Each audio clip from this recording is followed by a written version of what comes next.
Paz e graça do Senhor Jesus a todos. Sejam muito bem-vindos ao canal da EBD da Assembleia de Deus Madureira de São Miguel do Araguaia, em Goiás. Hoje, nós vamos mergulhar na leitura complementar de sábado, um texto que se conecta com a nossa lição de número 7, Vencendo as Estratégias e Propostas do Inimigo. O nosso foco vai ser um versículo muito específico, mas de uma profundidade imensa, que está lá em 1 Coríntios capítulo 15, versículo 26. Bem, antes da gente ir direto para esse inimigo final, é muito importante a gente entender o cenário completo, o campo de batalha em que nós estamos inseridos. A lição 7 nos descreve justamente isso, um conflito espiritual que é constante. E conhecer as táticas do adversário é fundamental para a gente não ser pego de surpresa. Então, como é que o inimigo age? A lição mostra que ele tem várias cartas na manga. Ele pode vir com propostas que parecem boas, sabe? Mas o objetivo é só um: tirar nosso foco de Cristo. Ele também usa as tribulações, as dificuldades, para tentar nos desanimar e afastar. Ele busca minar a nossa fé com enganos e doutrinas falsas, ataca a obra de Deus, tenta nos jogar na guerra interna entre a carne e o espírito e, como a lição bem destaca, ele chega a usar as enfermidades para tentar nos paralisar.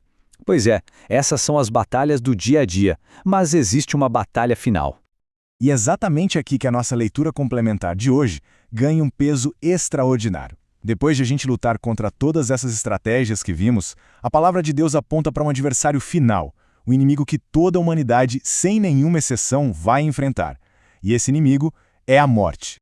O ponto central da nossa análise está todo contido nessa declaração do apóstolo Paulo. Perceba que ele não trata a morte como um processo natural qualquer, ou um fim tranquilo. Não, ele a personifica, ele a identifica de forma muito clara como o último inimigo. Essa é uma afirmação poderosa que redefine toda a nossa esperança. Mas, por que a morte é um inimigo? De onde ela surgiu? A resposta para isso nos leva de volta lá para o começo de tudo, para o Jardim do Éden.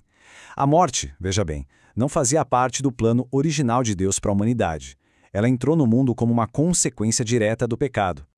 E o comentário do bispo Abner Ferreira, em nossa lição, amarra esses pontos de uma forma muito clara.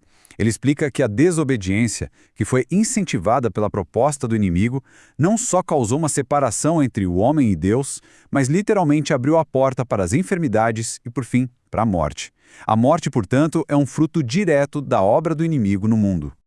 Agora, a nossa reflexão poderia terminar aqui, com uma nota um tanto sombria. Mas o Evangelho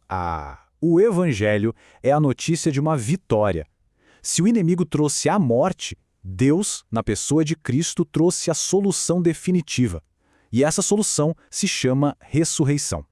O contraste que a gente vê aqui é a essência da nossa fé. De um lado, a obra do inimigo, que resulta em pecado e morte, mas do outro, a obra de Cristo, que não só perdoa o pecado, mas triunfa sobre a própria morte. Lá em Romanos 5,17, a Bíblia diz que se, pela ofensa de um só homem, a morte reinou, muito mais aqueles que recebem a abundância da graça reinarão em vida por meio de um só, Jesus Cristo.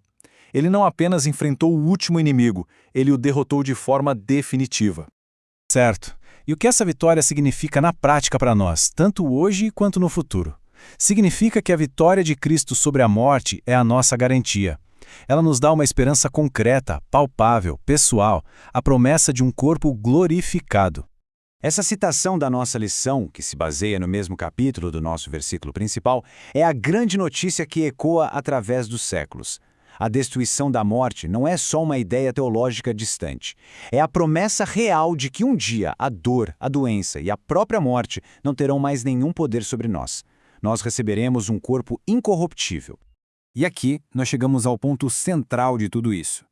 Saber que o resultado final da história já foi decidido em Cristo nos dá a força e a perspectiva que precisamos para enfrentar as estratégias do inimigo hoje. Nós não lutamos para alcançar a vitória.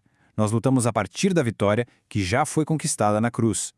A certeza de que o último inimigo será destruído nos capacita a perseverar nas batalhas diárias. E assim, fica essa reflexão para cada um de nós. De que maneira a certeza de que a morte, o último inimigo, já foi vencida por Cristo, fortalece a nossa fé para enfrentar as tribulações e as dificuldades do dia a dia. Que essa verdade seja o nosso alicerce. Que a graça e a paz do Senhor Jesus seja com todos vocês.